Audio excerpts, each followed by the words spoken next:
Hello everyone, welcome to my channel. This is Priya Bhargav.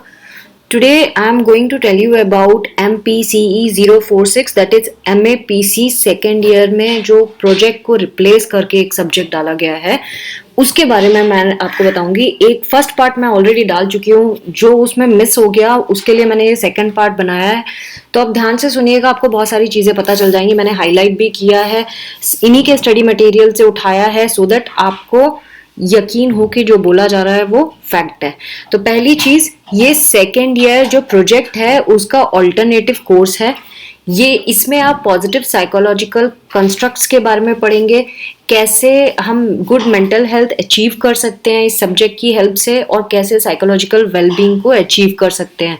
ये सारा इस subject में होगा। इसमें और भी चीज़ें जो हम पढ़ने वाले हैं वो ये कि कैसे कैरेक्टर स्ट्रेंथ की इम्पोर्टेंस होती है, positive emotional and cognitive states का रोल क्या होता है, और कैसे हम इंडिविजुअल्स को उनकी लाइफ में फ्लरिश करने में हेल्प कर सकते हैं। इसकी रियल लाइफ में एप्लीकेशन क्या है, लाइफ के कौन कौन से एस्पेक्ट्स में इसका यूज है, वो सब हम इस सब्जेक्ट में पढ़ेंगे। लर्निंग आउटकम, जो आप ये सब्जेक्ट जब पूरा पढ़ लेंगे तो आपको क्या क्या चीज़ें पता होंगी। आपको पता होगा पॉजिटिव साइकोलॉजी का मीनिंग क्या है, उसका ऑब्जेक्टिव क्या है, उसका हिस्टोरिकल बैकग्राउंड क्या है, और कैसे इंडियन साइकोलॉजी से रिलेटेड है ये positive psychology. Indian psychological constructs के बारे में आप पढ़ने वाले हैं। Interpersonal and intrapersonal character strength का मतलब क्या होता है, कैसे हम वेलबींग को प्रमोट कर सकते हैं, इसका रोल क्या है वेलबींग को प्रमोट करने में, एंड कैसे हम एक अच्छी मेंटल स्टेट तक पहुंच सकते हैं, जैसे कि मैंने ऊपर भी बताया था।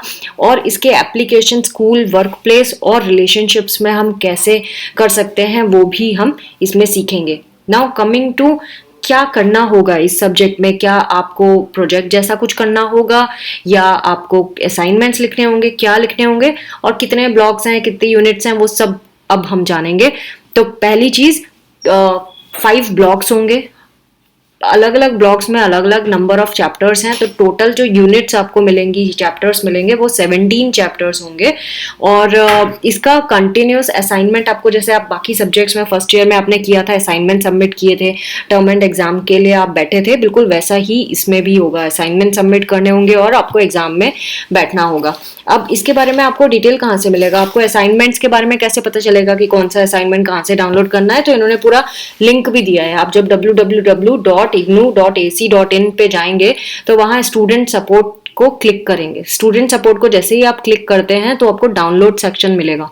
डाउनलोड पे क्लिक करेंगे तो आप असाइनमेंट सेक्शन में पहुंच जाएंगे, जहां से आप कोड देख के इसको डाउनलोड कर सकते हैं।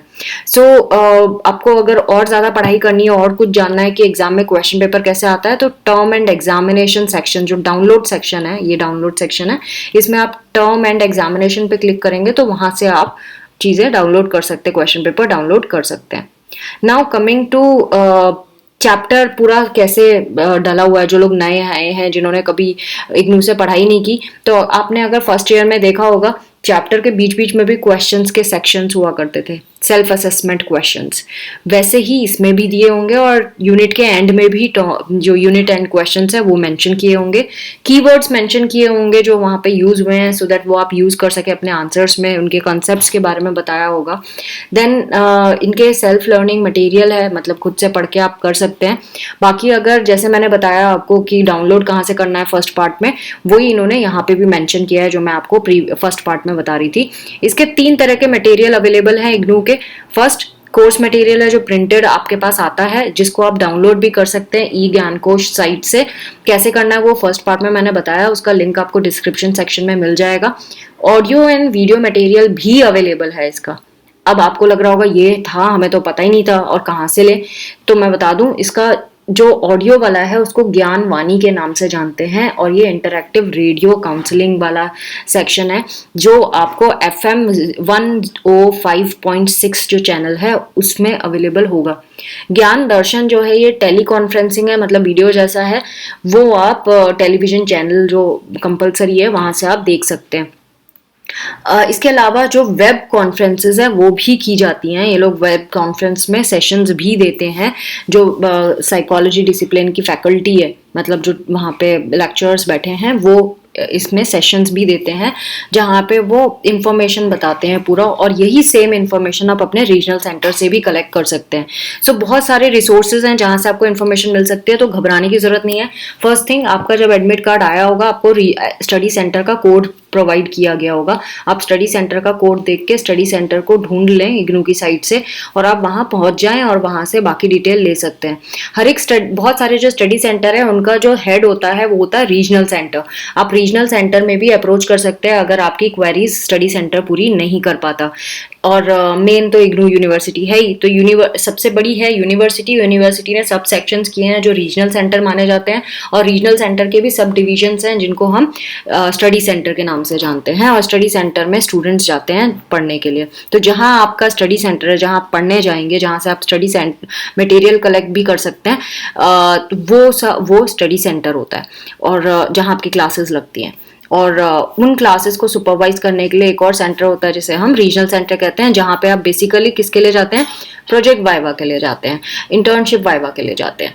तो friends, this was all about the whole syllabus, कहाँ से क्या लिया जा सकता है, क्या किया जा सकता है, इस सब्जेक्ट में क्या है। And now your wait is over.